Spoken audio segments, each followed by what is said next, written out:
지금 바로 당신께 드릴 말 단 7초 안에 끝내겠습니다. 명치가 답답하고 기운이 쭉 빠지는 그 느낌, 혹시 그냥 피곤해서 그렇다고 넘기고 계신가요? 그게 몸이 보내는 마지막 신호일 수도 있습니다. 누구나 이렇게 생각합니다. 며칠 쉬면 괜찮아지겠지. 나이 들면 원래 여기저기 아프지. 하지만 제가 만난 수많은 분들이 이 말을 하다가 정말 중요한 시기를 놓쳤습니다. 그래서 오늘 저는 조금 불편할 수도 있는 이야기라도 꼭 드리려고 합니다. 저는 닥터 존입니다. 20년 넘게 사람들의 폐와 속 관련 문제를 진료해오며 작은 변화 하나가 큰 결과로 이어지는 걸 수도 없이 봐왔습니다. 오늘 제 이야기만 잘 들어도 스스로 몸을 지킬 수 있는 힘이 생기실 겁니다. 제가 왜 이렇게 강하게 말씀드리냐면 얼마 전 상담했던 63세 정유남님 때문입니다. 꽃집 운영하시느라 하루 종일 서 있고 식사도 불규칙했죠. 2달 동안 4kg가 빠졌는데도 바빠서 그런가 보다 하고 넘기셨습니다. 하지만 통증은 밤마다 더 심해지고 변에는 기름이 계속 떠올랐습니다. 결국 제 진료실로 오셨고 제가 권한 대로 바로 검사를 받으셨습니다. 다행히 아주 초기에 문제를 발견해 치료를 잘 마치셨고 그때 영상을 안 봤으면 큰일 날 뻔했어요라며 꽃다발까지 들고 오셨습니다. 딱 이렇게 제때 알아채면 살 수 있는 병입니다. 오늘 이 영상에서 당신은 몸이 보내는 절대 넘기면 안 되는 8가지 위험 신호, 생활 속에서 췌장을 지키는 쉬운 방법, 병원 가면 꼭 물어야 할 5가지 질문, 그리고 식사운동 습관까지 오늘 바로 시작할 수 있는 실천법을 모두 얻어가실 겁니다. 영상이 조금 길지만 단 하나만 놓쳐도 손해입니다. 지금 좋아요, 구독, 알림 설정 눌러두시면 앞으로 올라오는 중요한 건강 정보를 절대 놓치지 않게 됩니다. 자, 이제 본론으로 들어가겠습니다. 우리가 왜 몸의 신호를 놓치고 있는지, 그리고 어떤 신호가 정말 위험한지를 먼저 알려드리겠습니다. 몸은 늘 먼저 신호를 보냅니다. 그런데 우리가 그 신호를 못 알아챌 때가 많아요. 왜 그럴까요? 아프면 바로 티가 나고 바로 눕게 만드는 병도 있지만 췌장처럼 속 깊은 곳에서 조용히 일어나는 문제들은 겉으로 티가 잘 안 나기 때문입니다. 췌장은 배 안쪽, 척추 앞쪽 깊숙한 곳에 숨어있는 작은 기관입니다. 눈으로 볼 수도 없고 손으로 만져지지도 않습니다. 그러다 보니 문제가 생겨도 그냥 소화가 덜 됐나? 어제 기름진 걸 먹어서 그런가? 이렇게 쉽게 넘어가게 되는 거죠. 하지만 제가 진료한 분들의 공통점은 하나였습니다. 몸은 분명히 신호를 보냈는데 그 신호를 가볍게 생각했다는 겁니다. 예를 들어 이런 겁니다. 평소엔 없던 통증이 갑자기 생겼는데 며칠을 버티고 기름 낀 변이 계속 나오는데도 그냥 피곤해서 그런 줄 알고 체중이 눈에 띄게 빠지는데도 다이어트 하는 것도 아닌데 그냥 빠지네? 하고 넘겨버리는 거죠. 문제는 시간이 지날수록 이 작은 변화들이 하나둘 합쳐져 큰 문제로 이어진다는 겁니다. 그래서 오늘 저는 췌장 문제가 생길 때 가장 먼저 나타나는 8가지 중요한 신호를 아주 쉽게 설명드리려고 합니다. 전문적인 말도 필요 없고 의학 지식도 필요 없습니다. 이 8가지만 기억하시면 됩니다. 당신 스스로 몸을 지키는 데 큰 힘이 될 겁니다. 먼저 많은 분들이 처음에 가장 가볍게 여기는 신호부터 시작하겠습니다. 가장 먼저 알아야 할 신호는 갑작스러운 체중 감소입니다. 이건 정말 많은 분들이 놓칩니다. 왜냐하면 살이 빠지면 대부분 이렇게 말하거든요. 몸이 가벼워졌네? 나쁘지 않은데? 하지만 이유 없이 살이 빠지는 건 몸속에서 뭔가 제대로 작동하지 않고 있다는 뜻입니다. 췌장은 우리가 먹은 음식을 잘게 부셔서 몸이 쓸 수 있도록 도와주는 중요한 역할을 합니다. 그런데 이 기능이 약해지면 음식을 먹어도 영양이 제대로 흡수되지 않습니다. 밥을 먹어도 국을 먹어도 반찬을 먹어도 몸은 에너지를 만들지 못하고 그대로 흘려보내는 셈이죠. 그러니 살이 당연히 빠질 수밖에 없습니다. 제가 만난 분 중에 54세 김태영님, 평소 식사량도 많고 입맛도 좋은 분이었는데 2달 사이에 3kg가 빠졌어요. 운동도 안 하고 식습관도 그대로인데 갑자기 빠진 겁니다. 태영님은 스트레스가 많아서 그런 거겠지라고 생각했는데 검사해보니 췌장이 제 역할을 못하고 있었습니다. 다행히 빨리 알아차려 치료가 훨씬 쉬웠죠. 그래서 기준을 꼭 기억하셔야 합니다. 3개월 동안 3kg 이상 혹은 6개월 동안 5, 6kg 이상 별다른 이유 없이 빠진다면 좋은 변화네 하고 넘기면 절대 안 됩니다. 이건 몸이 보내는 첫 번째 경고일 수 있습니다. 그리고 두 번째 신호는 등으로 퍼지는 묵직한 통증입니다.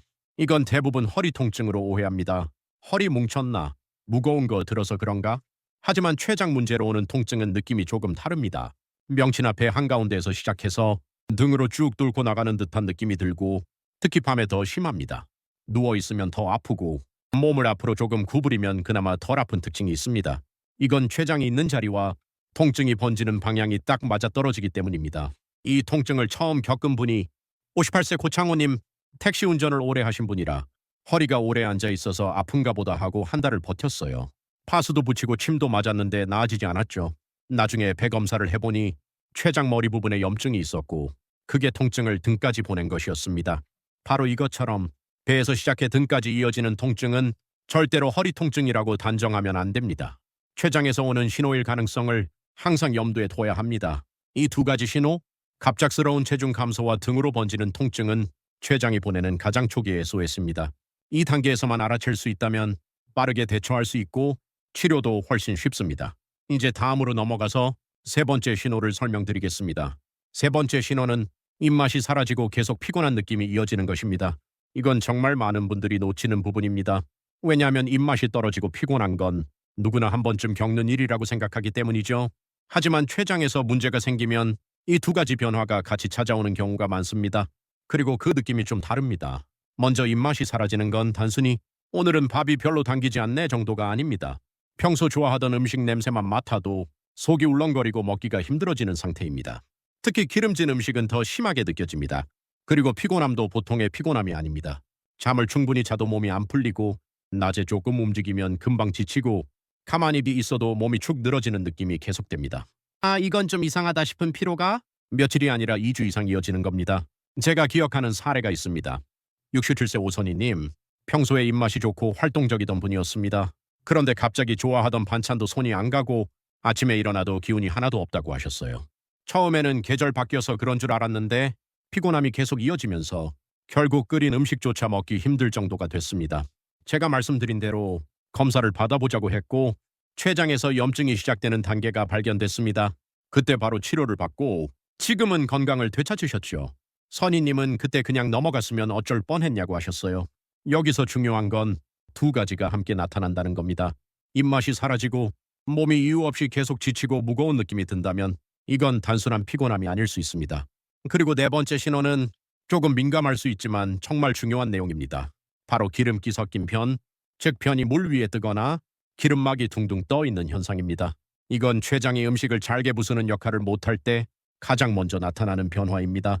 특히 기름진 음식 먹은 다음 날에만 생기는 게 아니라 평소 식사를 해도 이런 변이 반복된다면 그건 몸속에서 분명 문제가 생겼다는 뜻입니다. 어떤 분들은 병이 벽에 달라붙어서 깨끗하게 내려가지 않는다고 이야기합니다. 이것도 같은 신호입니다. 지방을 제대로 분해하지 못하고 그대로 빠져나오고 있는 겁니다. 이 신호는 절대 무시하면 안 됩니다. 몸은 분명히 메시지를 보내고 있습니다. 지금 췌장이 힘들어하고 있어요. 이 말과 똑같은 신호입니다. 여기까지 네 가지 신호를 말씀드렸습니다. 다섯 번째 신호는 피부와 눈이 노랗게 변하는 황달입니다. 이 신호는 앞에서 말씀드린 다른 증상들보다 겉으로 훨씬 눈에 띄기 때문에 많은 분들이 그제야 뭔가 이상하다고 느끼게 됩니다. 하지만 황달은 이미 췌장이 꽤 지쳐있는 상황에서 나타나는 경우가 많습니다. 그래서 보이자마자 바로 병원에 가야 하는 신호입니다. 황달은 이렇게 생깁니다. 췌장은 담즙, 음식 소화에 필요한 진한 액체가 지나가는 길과 가깝습니다. 그런데 췌장이 붓거나 염증이 생기거나 문제가 생기면 그 길을 눌러서 담즙이 흐르지 못하게 됩니다. 이게 몸속에 쌓이면 피부와 눈이 노랗게 보입니다. 그리고 여기서 끝이 아닙니다. 소변색이 콜라색처럼 진해지고 대변은 연한 흙빛처럼 흐릿하게 보이기도 합니다. 몸 전체에 가려움이 생기는 경우도 많습니다.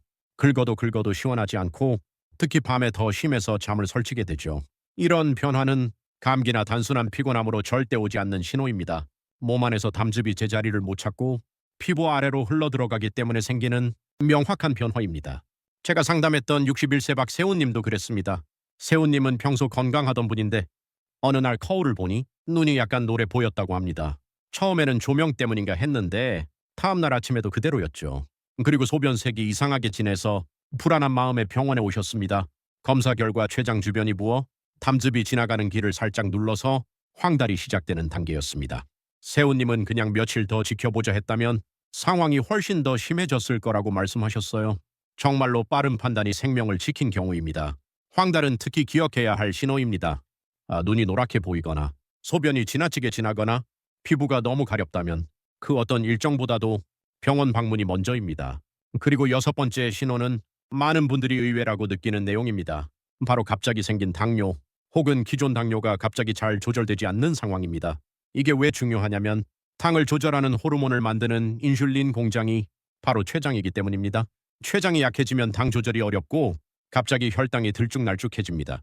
평생 당뇨가 없던 사람이 50대, 60대 이후 갑자기 당뇨 진단을 받았다면 그 뒤에는 췌장 문제가 숨어 있는 경우가 생각보다 많습니다. 저에게 왔던 59세 이명호 님도 그랬습니다. 당뇨와 무관하게 살았던 분인데 갑자기 혈당이 200을 넘고 조절이 안 되기 시작했죠. 식단 조절도 하고 약도 꼬박꼬박 먹었는데 혈당이 계속 오르락내리락 해서 오셨습니다. 결과적으로 췌장이 제 기능을 못하고 있다는 신호였고 빠르게 치료하며 안정된 상태로 돌아왔습니다. 이건 꼭 기억하셔야 합니다. 갑자기 생긴 당뇨는 그 자체도 위험하지만 췌장이 보내는 주요 신호일 수 있습니다. 그리고 이제 7번째 신호로 넘어가겠습니다. 조금 무섭게 들릴 수 있는 내용이지만 정확히 알아야 몸을 지킬 수 있습니다. 7번째 신호는 이유 없이 반복되는 췌장염 같은 통증과 증상입니다. 이건 많은 분들이 헷갈려 하는 부분입니다. 왜냐하면 췌장염이 한 번 오면 통증이 너무 세기 때문에 그건 큰일 나야 오는 거지 평소엔 안 오지 않나요? 라고 물어보시거든요. 그런데 실제로는 배 한가운데가 갑자기 아프고 등까지 묵직하게 당기고 기름진 음식만 보면 속이 울렁거리고 열이 오르는 증상이 몇 달 간격으로 반복되는 분들이 있습니다. 이건 단순한 체한계 아닙니다. 뜨거운 음식 먹고 더부룩한 정도가 아닙니다. 췌장에 염증이 생겼다가 조금 가라앉았다가 다시 도지는 신호일 수 있습니다. 제가 기억하는 사례가 있습니다. 52세 윤정아님인데요. 정아님은 평소 소화가 좋은 편이었는데 갑자기 명치가 찌르는 듯 아프고 등으로 쭉 전기가 흐르는 것 같다고 했습니다. 병원에 갔다가 급성 췌장염 의심이라는 이야기를 듣고 약을 먹고 나왔어요. 그런데 문제는 몇 달 후 다시 비슷한 통증이 온 겁니다. 제가 말씀드렸죠. 이건 반복되면 절대로 그냥 넘기면 안 됩니다. 췌장의 길을 막는 무언가가 있는지 확인해 봐야 합니다. 검사해보니 췌장 안쪽에 좁아진 부위가 있었고 이 부분 때문으로 판명되었습니다. 다행히 빨리 발견해 치료가 쉬웠습니다. 췌장염이 원인 없이 반복된다는 건 몸에서 그 길이 자꾸 막히고 있다는 의미일 수 있습니다. 그래서 같은 통증이 다시 온다면 그때는 절대로 약만 먹고 버티면 안 됩니다. 이제 마지막 8번째 신호입니다. 이건 신기하게도 아프지 않아도 발견되는 경우입니다. 바로 건강검진에서 우연히 발견되는 췌장 이상입니다. 어떤 분들은 배가 하나도 안 아픈데 초음파나 CT를 찍다가 췌장이 조금 변형됐습니다. 췌관이 약간 늘어나 있습니다. 낭종 같은 게 보입니다. 이런 말을 듣습니다. 이걸 그냥 넘기는 분들이 생각보다 많습니다. 아프지도 않은데 괜찮겠지. 하지만 췌장은 겉으로 티가 거의 안 나는 기관이라 아프기 전 발견이 가장 큰 기회입니다. 그래서 건강검진에서 췌장 관련 문구가 보이면 꼭 소화기 전문의에게 추가로 확인받아야 합니다. 아무 증상이 없어도요. 이 8가지 신호는 췌장이 보내는 주요 SOS입니다. 지금 말씀드린 신호들 중 단 하나라도 해당된다면 혹시 췌장이 힘들어하고 있는 건 아닌가? 이 생각을 반드시 해봐야 합니다. 자, 이제 중요한 다음 단계로 넘어가겠습니다. 병원에 갔을 때 꼭 물어야 할 5가지 질문이 있습니다. 이 질문을 제대로 던지는 것만으로 진단 속도도 빨라지고 놓칠 수 있는 부분도 확 줄어듭니다. 이제 그 이야기를 해드리겠습니다. 병원에 가면 많은 분들이 이렇게 합니다. 의사 선생님이 묻는 말에만 대답하고 설명해 주는 걸 그냥 고개 끄덕이며 듣기만 하다가 그럼 약 주세요 하고 진료실을 나오죠. 이렇게 하면 중요한 걸 놓치기 쉽습니다. 특히 췌장처럼 안쪽 깊은 곳에 있는 기관은 검사를 조금만 덜 해도 문제가 숨어 있는 상태로 넘어가 버릴 수 있습니다. 그래서 저는 진료할 때마다 환자분들께 꼭 알려드리는 5가지 질문이 있습니다. 이 질문만 알고 있어도 진료의 질이 확 달라지고 의사도 더 정확하게 판단할 수 있게 됩니다. 첫 번째 질문은 이겁니다. 선생님, 지금 제 증상이 췌장하고도 관련이 있을까요? 이 질문 하나로 의사의 시선이 넓어집니다. 원래는 위나 장만 보고 끝낼 검사라도 이 질문을 하면 의사가 췌장도 같이 확인해 봐야겠네 하고 생각하게 됩니다. 절대 이상한 질문 아닙니다. 꼭 기억해 두세요. 두 번째 질문은 췌장을 제대로 확인하려면 어떤 검사를 해야 하나요? 입니다. 여기서 중요한 포인트는 제대로라는 말이에요. 증상이 불분명하면 소화제만 처방하고 끝나는 경우가 많습니다. 하지만 췌장은 초음파 피검사 필요하면 CT까지 여러 검사가 필요한 경우가 있습니다. 검사를 본인이 요구할 권리가 있습니다. 세 번째 질문은 더 구체적입니다. 언제 CT나 MRI를 찍는 게 좋을까요? 이건 정말 많은 분들이 모릅니다. 췌장은 깊이 있어서 초음파로는 잘 안 보일 때가 많습니다. 소화제 먹어도 안 나아지거나 아까 말씀드린 8가지 신호 중 2가지 이상이 있으면 CT나 MRI를 찍는 게 정확합니다. 이 질문을 던지면 의사가 지금이 맞는 시점인지 더 꼼꼼히 판단합니다. 네 번째 질문은 이겁니다. 피검사에서 췌장 관련 수치나 표지자는 어떤 게 있나요? 완벽한 검사라고 할 수는 없지만 췌장 상태를 미리 힌트라도 얻을 수 있는 중요한 수치들이 있습니다. 이걸 함께 확인해 두면 문제를 더 빨리 발견할 수 있습니다. 마지막 다섯 번째 질문은 정말 핵심입니다. 제가 가진 위험 요소들까지 함께 보고 판단해 주실 수 있을까요? 여기서 말하는 위험 요소는 흡연 여부, 갑자기 생긴 당 조절 문제, 가족 중 췌장 질환이 있었는지, 평소 식습관이 어떤지 등입니다. 이걸 의사에게 말하지 않으면 의사는 모릅니다. 하지만 의사가 이 정보를 알면 진단 방향이 완전히 달라집니다. 대부분의 분들은 이런 걸 굳이 말해야 하나 하고 그냥 넘어갑니다. 하지만 진짜 중요한 것은 몸의 정보가 아니라 당신만 알고 있는 생활 정보들입니다. 그걸 이야기해야 정확한 판단이 나옵니다. 지금 말씀드린 다섯 가지 질문은 어떤 병원, 어떤 의사에게 가더라도 당신의 건강을 지키는 데 큰 힘이 됩니다. 병원에 가면 꼭 메모해서 가져가세요. 당황해서 까먹는 경우가 많거든요. 이제 다음으로 몸을 지키기 위해 실천해야 할 췌장을 보호하는 7가지 생활 습관을 알려드리겠습니다. 이건 돈이 거의 들지 않으면서 오늘 바로 시작할 수 있는 것들입니다. 지금부터 알려드릴 내용은 앞에서 말한 위험 신호를 미리 막아주는 가장 강력한 방법입니다. 자, 이제부터는 췌장을 지키기 위해 당장 오늘부터 실천할 수 있는 7가지 생활 습관을 알려드리겠습니다. 이 습관들은 어렵지 않습니다. 돈이 많이 드는 것도 아니고 특별한 운동기구가 필요한 것도 아닙니다. 그냥 일상에서 조금만 바꾸면 되는 것들입니다. 하지만 효과는 정말 큽니다. 첫 번째는 담배를 완전히 끊는 것입니다. 담배는 췌장에 가장 큰 부담을 줍니다. 연기를 들이마시는 순간 해로운 물질들이 바로 피를 타고 췌장으로 흘러 들어갑니다. 췌장은 이 독한 물질을 막아내려고 계속 싸우면서 점점 지쳐갑니다. 담배를 끊으면 10년 뒤엔 위험이 거의 비슷한 수준까지 떨어집니다. 이건 정말 확실한 사실입니다. 두 번째 습관은 술을 줄이는 것입니다. 하루 한두 잔 정도는 괜찮다고들 하죠. 하지만 췌장에게는 그 한두 잔도 부담입니다. 술이 들어오면 췌장은 또다시 쉴 틈 없이 움직여야 합니다. 특히 술과 기름진 안주가 함께 들어오면 췌장은 2배로 힘들어합니다. 오늘은 그냥 술 없이 밥만 먹어볼까? 이 작은 선택이 췌장을 살릴 수 있습니다. 세 번째는 배둘레 줄이기입니다. 몸무게보다는 배둘레가 더 중요합니다. 배 주변 살은 겉에 보이는 살이 아니라 속장기들을 눌러서 염증을 만들고 췌장이 일하기 어렵게 만들기 때문입니다. 배둘레가 줄면 췌장도 훨씬 부담이 줄어듭니다. 네 번째는 하루 30분 걷기입니다. 어디서 걷느냐는 중요하지 않습니다. 집 근처든 동네 공원이든 마트 안이든 상관없어요. 걷기만 해도 피가 더 잘 돌고 췌장까지 영양과 산소가 잘 전달됩니다. 걷기는 정말 최고의 운동입니다. 무릎이 아프면 더 느리게 걷고 바람이 차면 실내에서 걸어도 됩니다. 다섯 번째는 육아시간 전후에 충분한 잠입니다. 잠이 부족하면 몸속에 쌓인 나쁜 물질들이 잘 빠져나가지 못합니다. 췌장도 쉬어야 하는데 잠이 부족하면 쉴 틈이 없습니다. 밤에 뒤척이고 자꾸 깨는 분들은 잠자기 2시간 전에는 TV나 스마트폰을 줄이고 따뜻한 물 한 잔을 마시는 것도 도움이 됩니다. 여섯 번째는 스트레스를 잘 다스리는 것입니다. 스트레스가 쌓이면 몸에서 나오는 호르몬들이 췌장을 계속 자극합니다.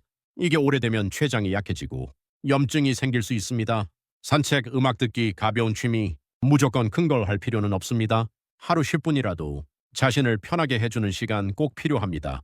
마지막 7번째는 물을 충분히 마시는 것입니다. 물은 췌장이 일을 편하게 해줍니다.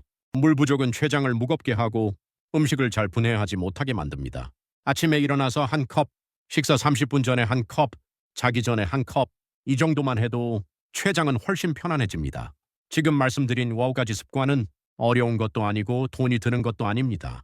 하지만 꾸준히 하면 췌장이 훨씬 건강해지고 앞에서 말한 위험 신호들이 나타나는 걸 미리 막을 수 있습니다. 지금부터는 췌장을 편하게 해주는 식단과 식사 방법을 아주 쉽게 알려드리겠습니다. 먹는 것만 조금 바꿔도 췌장에 가는 힘이 확 줄어듭니다. 먼저 췌장이 좋아하는 음식들입니다. 배추시금, 브로콜리 같은 진한 초록색 채소는 몸속에 나쁜 물질을 잡아주고 췌장이 쉬는 시간을 벌어줍니다. 그리고 블루베리, 딸기 같은 작은 과일들은 몸을 맑게 해주고 염증을 가라앉히는 데 큰 도움이 됩니다. 등푸른 생선도 좋습니다. 고등어나 연어에 들어있는 기름은 몸에 좋은 기름이라서 췌장이 소화할 때 힘이 덜 들어갑니다.